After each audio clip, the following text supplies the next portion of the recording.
شروع اللہ کا نام لے کر جو بڑا مہربان نہایت رحم والا ہے۔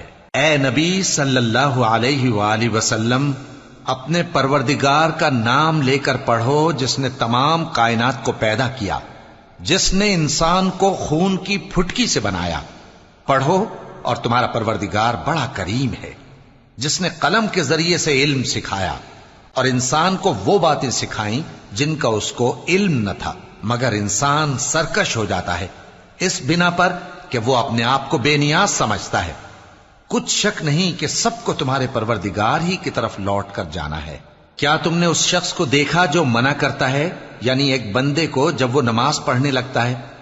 بھلا دیکھو تو اگر یہ راہ راست پر ہو یا پرہیزگاری کا حکم کرے تو منع کرنا کیسا؟ تو اس کا انجام کیا ہوگا؟ ذرا دیکھو تو اگر اس نے دین حق کو جھٹلایا اور اس سے منہ موڑا، کیا اس کو معلوم نہیں کہ اللہ دیکھ رہا ہے؟